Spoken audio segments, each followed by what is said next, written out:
요즘으로 말하면 모두가 부러워하는 1등 신랑감 교회 청년이 있었습니다. 큰 부자입니다. 고위직 공무원입니다. 효자입니다. 믿음도 좋습니다. 세상적으로 봐도 전혀 부족함이 없는 스펙이 아주 뛰어난 그런 청년이었습니다. 그런데도 그의 마음 깊은 곳에는 남들의 부러움을 사지만 공허함이 있었습니다. 부족함이 있었습니다. 영혼의 곤고함이 있었습니다. 영혼의 가난함이 있었습니다. 어느 날 또 다른 청년이 그의 눈앞에 나타났습니다. 부자가 아니었습니다.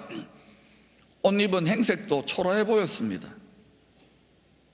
그런데도 그의 삶에는 자기에게는 없는 그 무언가가 있었습니다. 이 세상에 없는, 뭐라고 말할 수 없는데 그걸 제가 말해본다면 영혼의 충만함, 존재의 자유함, 빼앗길 수 없는 안정감과 평안함이 있었습니다. 모든 것을 다 가졌음에도 영혼이 곤고했던, 가난했던 이 부자 청년, 여러 날을 고민했습니다. 심히 고민했을 것입니다. 하나님의 뜻대로 하는 근심이고 성령께서 부추겨 놓은 고민입니다. 이런 고민을 좀 하셔야 됩니다. 그래서 그 고민 끝에 큰 용기를 내어서 영혼이 충만하고 절대로 요동하지 않을 만한 반석 같은 영혼의 소유자인 예수 청년에게 찾아가서 마음속 깊은 질문을 합니다. 이 엘리트가, 이 남부를 꾸셨는 자가. 18절입니다. 어떤 관리가 물어 이르되 선한 선생님이여, 내가 무엇을 하여야 영생을 얻으리이까, 천국을 얻으리이까? 맞는 말이죠. 돈으로도 못 갑니다. 관직으로도 못 갑니다. 지식으로도 못 갑니다. 성격 좋은 걸로도 못 갑니다. 영생을 얻으리이까, 천국을 얻으리이까? 여러분, 예수 왜 믿습니까? 수백 수십 년 전과는 좋게 비교할 수 없을 정도로 우리는 분명히 풍요해졌습니다. 요즘 조금 경기가 어렵다고 다 죽겠다 살겠다 그러지만 옛날에는 가게도 없었고요, 포스코도 없었고요, 상대적인 풍요의 시대를 분명히 살고 있습니다. 잠깐 경기 어렵지만. 그런데도 21세기를 살아가는 현대인들은 이 부자 청년과 같은 깊은 영혼의 결핍과 곤고함과 가난함과 가련함을 느끼고 있습니다. 오히려 더 많아졌죠. 이제는 우울증 걸릴 틈이 어디 있어요. 먹고 살기 바빠 죽겠는데.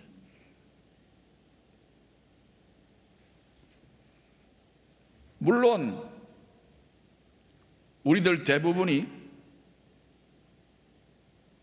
믿음으로 구하는 것이 이 청년이 소유하고 있는 큰 재물이나 높은 사회적 지위나 스펙이 아니었습니다.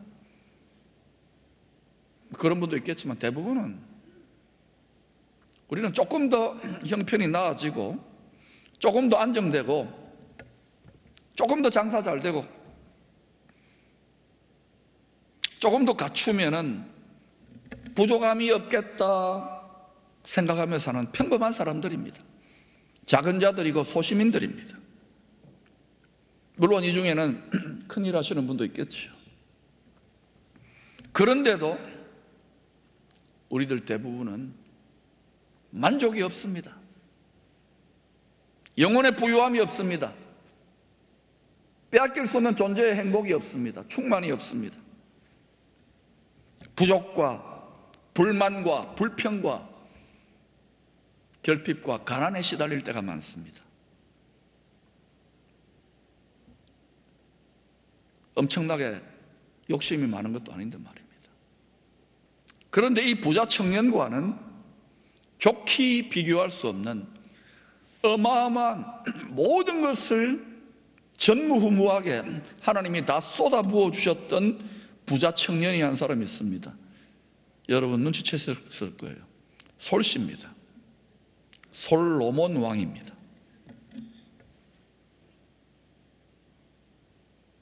그런 이 세상의 모든 것, 큰 재물만이 아닙니다. 왕이었습니다. 거기다 지식과 지혜도 빼어났습니다. 못하는 게 없어요. 안 가진 게 없어요. 하나님이 그렇게 딱 축복하시고 높여놓고, 그리고 이 솔로몬이, 이 부자 청년이 인생 말년 이런 탄식을 합니다. 여러분 너무 잘 알잖아요. 전도자가 이르되 헛되고 헛되며 헛되고 헛되니 모든 것이 헛되도 다 티끌이라는 거예요. 티끌. 이 세상 떠날 때가 다 되어가니까 천국 문 앞이 보이니까 크고 높은 자요, 세상 영광스러운 자요, 부자 솔로몬인데도 그는 깨달았습니다. 자신의 가장 큰 보물을 도둑맞았다는 사실을. 한꺼번에 도둑맞지 않습니다. 야금야금 도둑맞아요. 이 세상에서 아둥바둥 잘 살아보려고 조금 더 하다가 자기 영혼이 가련하고 곤고하고 비참하고 가난하고 행복하지 않다는 사실을 깨닫고 죽었습니다. 깨닫고 죽었으니까, 회개하고 죽었으니까 감사하지요. 대부분은 깨닫지도 못합니다. 끝까지 크고 높고 부유한 자라고 착각하고 죽습니다. 죽으면 끝날까요? 티끌에서 왔기 때문에. 흙이 티끌입니다. 티끌은 티끌로 돌아가고 영혼만 싹 걷어가요.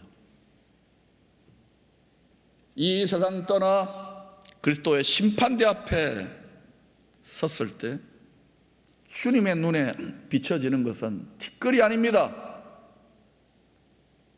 그 영혼, 그가 어떤 마음을 품고 이 세상을 살았느냐. 주님의 눈에, 신부의 눈에, 신랑의 눈에 보배가 뭔지 아십니까? 마음입니다. 주님을 사랑하는 일편단심, 주님을 신뢰하고 믿어드리는 그 믿음의 중심, 때로는 거꾸로 돌아가고 고난이 있고 죽음의 대가지 부리는데도 지켜내는 그 마음 말입니다. 마음. 그게 하나님이 보석으로 여겨요. 우리는 다 그리스도 심판대 앞에 서게 될 것입니다. 한 번 죽는 것은 사람에게 정한 것이 그 후에는 심판대 앞에 서게 됩니다. 예외 없이 모든 영혼 죽으면 끝난다고요? 누구 마음대로 심판이, 징계가, 진노가 당장에 임하지 않는다고 백성들이 방자히 행하는도다. 하나님 두려운 줄 알아야 돼요. 사랑만 해서는 안 돼요. 두려운 사랑이에요. 이 부자 청년 못지않았던 스펙이 더 좋았지요. 믿음도 더 좋았고 또 재물도 많았던, 게다가 이 친구는 스스로 부요하여 부족함이 없다고까지 생각했던, 율법의 의로는 흠이 없다고 생각했던 또 다른 부자 청년이 있었습니다. 그런데 그가 십자가에서 죽으시고 부활하신 예수를 만남으로 새 인생을 시작합니다. 새로운 피조물이 됩니다. 그런데 그 새 출발한, 예수와 함께 새 출발한 새 피조물, 새 인생은 세상적인 눈으로 보면, 인간적인 눈으로 보면은 고생 끝, 행복 시작이 아닙니다. 거의 행복 끝, 고생 시작인 듯한 끊임없는 십자가 짐 같은 고생의 연속이었습니다. 바울이 여러분 자기 성공을 위하여 아둥바둥했을까요? 우리는 하나님의 뜻대로 살면은 마냥 행복할 것이라고 착각을 버려요. 바울은 예수 만나고 새 인생을 시작했는데, 새로운 피조물이 되었는데, 다시 새 출발했는데 고생의 연속, 십자가 연속이었습니다. 그런데도 그는 자신의 삶에 대해서 이렇게 고백합니다. 고린도 후서 6장 10절입니다. 근심 많은 자 같으나 항상 기뻐하고. 바울은 하나님 나라와 성도들의 영혼과 교회 때문에 항상 큰 근심이 있었습니다. 그런데 항상 기뻐하고 하나님 주시는 위로와 기쁨이 있는 거예요. 행복한 사람이었습니다. 그리스도 안에서, 믿음 안에서, 복음 안에서. 여러분도 이 행복을 가지시기를 바랍니다. 세상 사는 낙이 없다고요? 하나님 안에서 행복하십시오. 항상 기뻐하고. 가난한 자 같으나 많은 사람을 부유하게 하고. 누가 부자입니까? 돈 한 푼 더 끌어 모으려고 수많은 사람들 사기치고 상처 주고 가람뱅이 만드는 그들이 부자입니까? 아니면은 내 심령이 부유하여 많은 자들을, 내가 물질이 부유해서 그것으로 많은 사람들을 부유하게 하는, 그가 진짜 하나님 보시기에 부자입니까? 바울은 부자였습니다. 아무것도 없는 자 같으나 모든 것을 다 가진 자로다. 왜? 아버지께 맡기니까. 내가 나중에 다 상속받을 거니까. 바울은 이걸 깨달았어요. 그래서 다 버렸어요. 주님은 이 청년의 영생 천국에 대한 질문에 대해서 단도를 직접적으로, 단도직입적으로 목에 딱 들이댔습니다. 22절입니다. 같이 읽으십시다. 시작. 예수께서 이 말을 들으시고 이르시되 내게 아직도 한 가지 부족한 것이 있으니 내게 있는 것을 다 팔아 가난한 자들에게 나눠주라. 그리하면 하늘에서 내게 보화가 있으리라. 그리고 와서 나를 따르라 하시니. 무슨 보화일까요? 수준대로 보화를 생각합니다. 야, 돈벼락이 좀 떨어지자. 여러분, 황금은 천국의 아스팔트 재료입니다. 웃지도 않아요. 보화는, 가장 큰 보화는 하나님의 마음을 얻는 거예요. 하나님의 마음을 사는 거예요. 모든 걸 다 뺏겨도 바울은, 사도들은 하나님의 마음을 얻었어요. 이게 사도들의 야망입니다. 주님의 이 한 가지 부족한 것이 있으니, 너에게 아직도 한 가지 부족한 것이 있으니, 이 말은요, 우리가 평소에 일상에서 많이 씁니다. 세상적으로는 모든 것을 다 가지고 있는 이 부자, 하나님의 말씀, 계명도 다 지켰다고 그러잖아요. 근데 주님이 뭐라고 탁 들이대느냐? 청년들은 청년들끼리 탁 들이대요. 그냥 훅 치고 들어오는데 뭐라고 하느냐? 너에게 아직도 한 가지 부족한 것이 있느니라. 여러분, 이 한 가지 부족한 것은요, 사람이 못합니다. 하나님은요, 이 한 가지 부족한 거요, 그냥 안 넘어갑니다. 이게 전부 다기 때문에 깐데 또 때리고, 때리되 또 때리고, 근데 계속 똑같은 소리 하잖아요. 성경이 전부 똑같은 소리예요. 맨날 죽어라 죽어라 죽어라 죽어라 죽어라. 죽기 싫어 죽겠는데. 그런데 자신의 이 절박한, 오랫동안 검사갔던, 심히 고민하고 스트레스 주었던 이 영생 천국에 대한 주님의 해답을, 말씀을 들었죠. 설교를 들었잖아요. 그런데도 전혀 기쁨이 없었어요. 하나님 말씀 듣는 기쁨이 없어요, 세상에. 23절에 이렇게 말합니다. 그 사람이 큰 부자이므로 이 말씀을 듣고, 주님의 말씀입니다, 천국의 말씀입니다, 영생의 말씀입니다, 생명의 말씀입니다, 치유의 말씀입니다, 축복의 말씀입니다, 듣고 심히 근심하더라. 이런 분들이 천지빛깔입니다, 교회 안에. 이 믿음 좋은 청년, 믿음 좋은 청년입니다.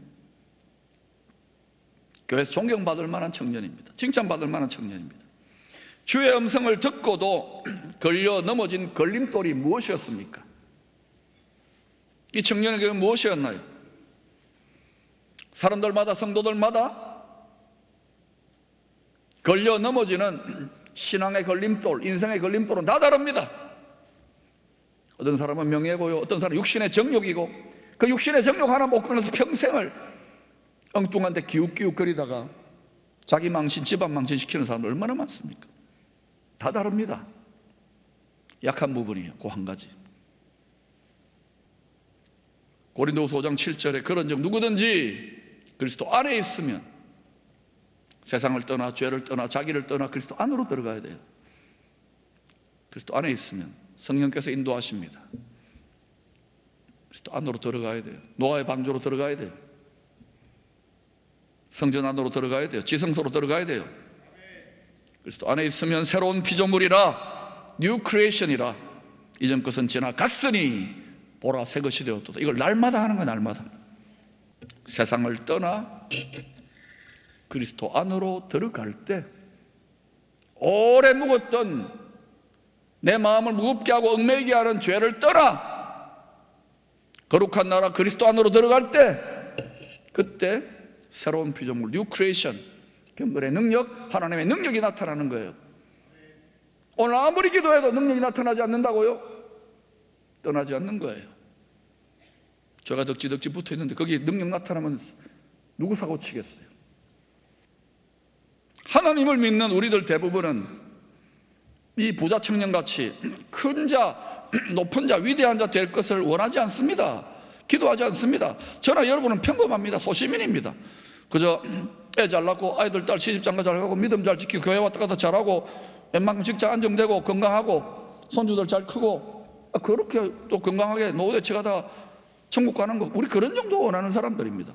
평범한 사람들이에요. 소박한 사람들입니다. 안 그렇습니까? 여러분 엄청난 위대한 분 되려고 그러네. 그런데도 왜 주님은 이 부자 청년에게만 아니라, 사도 바울에게만 아니라 평범한 우리들 모든 성도들 누구에든지 간에 이 부자 청년에게 하신 말씀과 비슷한 스트레스 유발의 말씀, 스트레스 받으면 암 생깁니다. 오늘 이 주님의 말씀을 듣고 암 생기지 마시기를 축원합니다. 이 스트레스 유발하는 말씀, 심히 근심하게 만드는 말씀, 이거 여러분 팽개치지 마세요. 어떤 말씀을 주시느냐? 마가복음 8장 34절에 무리와 무리들에게 주셨어요. 십자가 지는 게 무리인 무리들에게 주셨어요. 웃지를 않아요. 그리고 십자가 질 수 있는 제자들을 불러 이르시되 누구든지 믿음이 좋건 싫건 누구든지 나를 따라오려거든 자기를 부인하고 자기 십자가를 지고 나를 따를 것이니라. 누구든지 자기 십자가를 져야 돼요. 내 몫에 태인 십자가 누구에나 있어요. 예수교 마냥 즐겁고 행복하고 잘 나가기만 원합니까? 엉터리입니다. 어린아이입니다. 육신에 속한 성도입니다. 잘못하면 그리스도의 원수로 행합니다. 어떤 분들은 이렇게 말하는 분은, 목사님 제가 교회 다니는 게 어딥니까? 그냥 저만요 자기 부인 없이 몰래 저 혼자 교회 왔다 갔다 할게요. 안 됩니다. 반드시 자기 부인하고 함께 교회 왔다 갔다 해야 됩니다. 반드시 자기 부인과 함께 십자가 지고 가야 됩니다. 오늘 설교 제목이요, 코끼리를 냉장고에 넣는 방법입니다. 유명한 조크인데요, 이 설교 제목을 보고 누가 저한테 카톡을 보내왔어요. 목사님 그 방법 간단합니다. 부목사님들은 시키세요. 우리는 십자가 못 집니다. 여러분, 코끼리한테 냉장고에 들어가라는 게 차라리 낫습니다. 간단합니다. 부목사님 시키세요. 냉장고 문을 연다, 코끼리를 밀어 넣는다, 냉장고 문을 닫는다. 간단합니다. 이론은 간단해요. 십자가.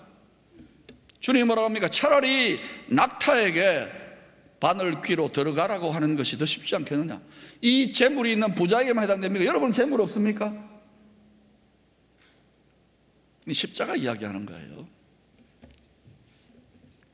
사람이 못합니다. 어떻게 낙타가, 어떻게 코끼리가 많은 성도님들이, 주의 종들이 믿음의 광야 여정 어딘가에서 걸림돌에 부딪혀가지고 넘어졌습니다. 걸림돌이 디딤돌 될 때까지, 하나님의 능력이 임할 때까지, 낙타가 바늘기로 들어가고 코끼리가 냉장고에 들어갈 때까지 사람이 어떻게 합니까? 그래서 씨름하며 기도하는 거예요. 지식으로 안 돼요. 신학 박사로 안 돼요. 여러분 좋은 성품으로도 안 돼요. 주님의 제자들도 심히 근심했던 사람입니다. 계속 근심했습니다. 근데 십자가를 계속 지고 갔어요. 그들이 이런 고백을 합니다. 우리의 것을 다 버리고 주를 따랐나이다.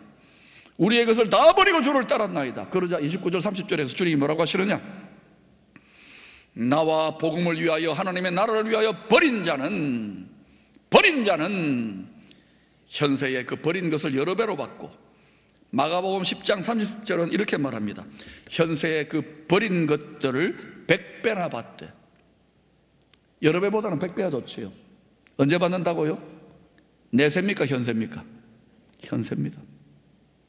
이 세대에 받는 게 있습니다. 그런데 그걸로 끝나는 게 아니에요. 박해를 겸하여 받고, 시험을 겸하여 받고, 고생을 겸하여 하고. 우리 고생하잖아요. 그런데 여러 배가 주어지는 사람들이 있을 거예요. 저는 이왕이면 여러 완전수 100배를 받기를 축원합니다. 겸하여 받으세요.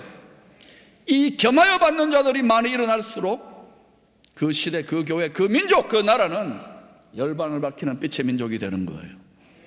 그래서 나라를 위한, 나라의 영광을 위한 교회가 일어나야 되는 거예요. 그 시대의 사명을 감당하는 교회가 되기를 축원합니다. 여러분과 여러분의 가정과 자녀들의 시대가 열리는 거예요. 박해를 겸하여 받지만, 시험과 핍박과 고난을 겸하여 받지만, 여러 배, 100배 하늘문이 열리는 하나님의 능력이, 늦은 비가 하늘문이 열리고 부어지는 거예요. 영광이 임하는 거예요. 그리고 내세에 영생을 받지 못할 자가 없느니라. 더 중요한 건 영생이에요. 천국이에요. 상급이에요. 영원하기 때문에. 여러분, 꼴랑구리 예수 믿는다고 약간의 마음고생과 대가지불 하면서도 이렇게 우리는 불평불만이 많은데 달개지고 갑시다. 알아요. 스트레스가 쌓이고 오늘 이 말씀이 심히 근심하게 하는 말인 줄 압니다. 주님의 말입니다. 이 말씀이 한평생 여러분을 따라다닐 겁니다. 부자 청년처럼 돌아서 또 재수, 삼수, 사십수 한평생 수하지 말고 이번에 쑥 하나님의 능력을 입고 믿음의 옥동자를 탄생시키십시오. 해산의 진통을 감당하고 돌파하십시오. 믿는 우리들이 이 세상에서 주님을 따라감으로 인하여 이런 것만큼 영광과 축복과 칭찬과 명예가 아니라 이런 것만큼 믿음으로 인한 부자가 될 것입니다. 그 사람은 많은 자들을 영혼뿐만 아니라 물질로 부유하게 하는 자가 될 것입니다. 이 땅에서 버린 것만큼 우리는 아직 너무 많이 갖고 있잖아요. 버리는 게 아깝잖아요. 마음이 딴 데가 있어요. 이 땅에서 버린 것만큼 하나님의 능력 안에서 내세만이 아닙니다.